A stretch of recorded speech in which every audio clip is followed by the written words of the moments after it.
Hello guys, सो ये मेरी पहली वीडियो है और आज मैं पढ़ाने वाली हूँ चैप्टर 8 ऑफ क्लास 11 जिसका नाम है cell the unit of life.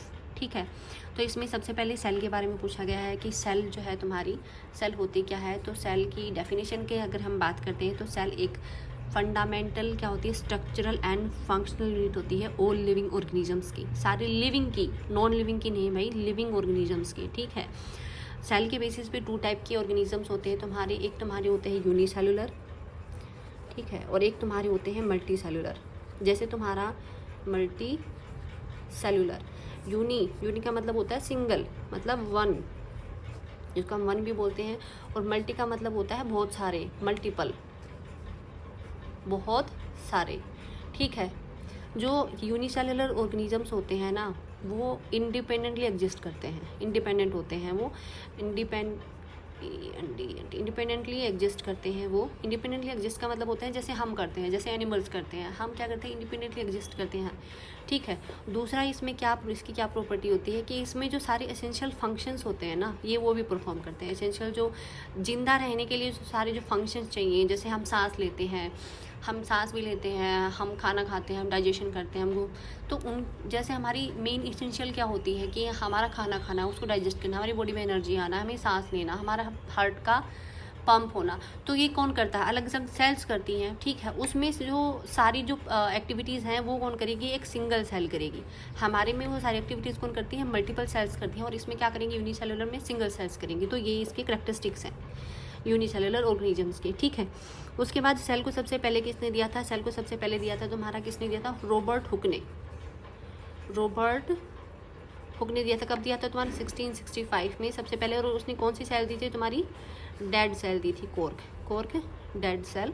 उसके बाद तुम्हारी लाइफ सेल किसने दी थी, लाइफ सेल थी तुम्हारी एंटन वैन ल्यूइनहुक ने दी थी। उसने सबसे पहले पॉन्ड वाटर में से लाइफ सेल को डिस्क्राइब किया था। उसके बाद तुम्हारा जो न्यूक्लियस है वो किसने दिया था, तो तुम्हारा न्यूक्लियस दिया था रॉबर्ट ब्राउन ने। ठीक है, उसके बाद तुम्हारी इलेक्ट्रॉन माइक्रोस्कोप आई। उसके बाद फर्दर तुम्हारी जो डिटेल स्ट्रक्चर होती है ना सेल की वो तुम्हारी रिवील की गई थी।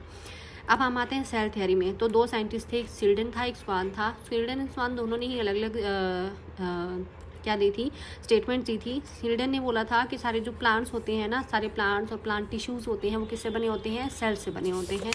इन द सेम वे तुम्हारा जो स्वान था ना 1839 में, उसने भी क्या बोला था कि सारे जो एनिमल्स होते हैं वो किससे बने होते हैं, तुम्हारी सेल से बने होते हैं।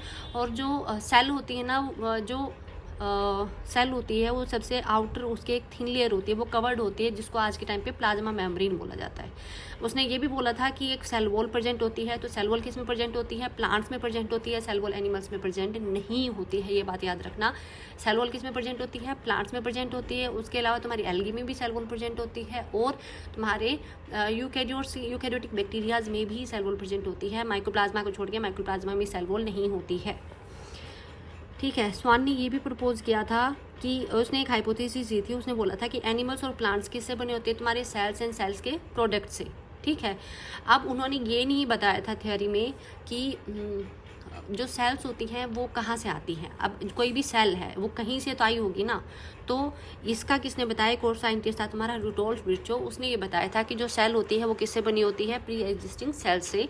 तो उसने ये स्टेटमेंट दी थी, ओमनी सेलुला ई सेलुला, इसका मतलब होता है cell arise from pre existing cells. ठीक है, तो तुम्हारे जो रुडोल्फ विर्चो थे उन्होंने जो स्वील्डन स्वान की थ्योरी थी उसको मॉडिफाई कर के एक फाइनल शेप दी थी, और उसने क्या बोला था कि जो सारे लिविंग ऑर्गेनिजम्स होते हैं वो किससे बने होते हैं, cells and product of the sales.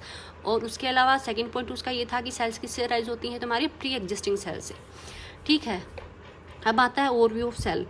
तो ये बात तो हमारी ऑलरेडी आ चुकी है कि सेल वॉल किस में प्रेजेंट होती है, प्लांट्स में प्रेजेंट होती है, पर एनिमल्स में ये प्रेजेंट नहीं होती है। प्रोकैरियोट्स में भी सेल वॉल प्रेजेंट होती है, माइक्रोप्लाज्मा को छोड़ के। ठीक है, अब उसके अलावा जो प्रोकैरियोट्स, अब यहाँ पे टू टाइप के ऑर्गेनिजम्स होते हैं। एक होता है तुम्हारा, टू टाइप की सेल्स होती हैं, जो सेल होती है ना टू टाइप की होती है तुम्हारी, एक होती है प्रोकैरियोटिक और दूसरी तुम्हारी होती है यूकैरियोटिक। देखो, इसका प्रो का मतलब होता है प्रिमिटिव, याद रखना, प्रिमिटिव का मतलब होता है पुराना।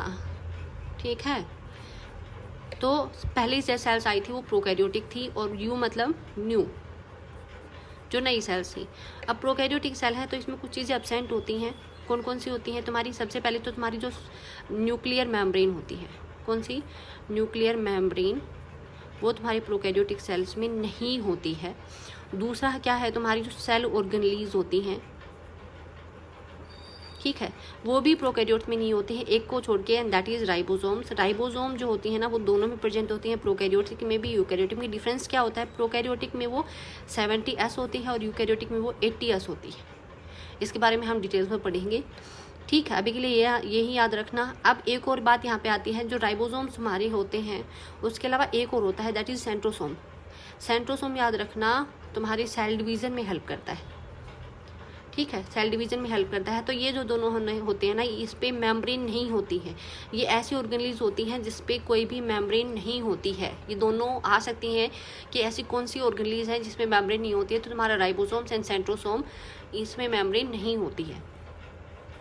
कौन कौन सी ऑर्गेनेलीज तुम्हारे यूकैरियोटिक सेल्स में प्रेजेंट होती हैं? तो वो तुम्हारे पता होता है कि ER होता है, एंडोप्लाज्मिक रेटिकुलम होती है, राइबोसोम्स होते हैं। उसके अलावा क्या होती है तुम्हारी? माइटोकॉन्ड्रिया होती है, क्लोरोप्लास्ट, क्लोरोप्लास्ट तुम्हारी ये मेनली प्लांट्स में प्रेजेंट होती है, याद रखना। क्लोरोप्लास्ट एनिमल सेल्स में प्रेजेंट होती है।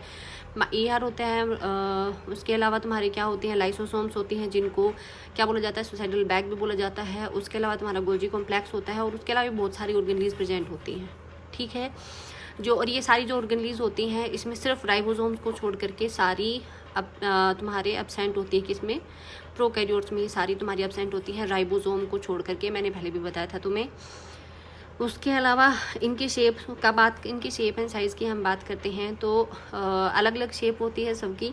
जैसे कि सबसे छोटी तुम्हारी जो बात करते हैं, सबसे छोटी होती है माइकोप्लाज्मा, ठीक है। माइकोप्लाज्मा की ऑलरेडी मैंने बात करी है। प्रोकैरियोटिक सेल होती है, इसमें सेल वॉल एब्सेंट होती है। सबसे छोटी होती है 0.3 माइक्रोमीटर इन लेंथ होती है।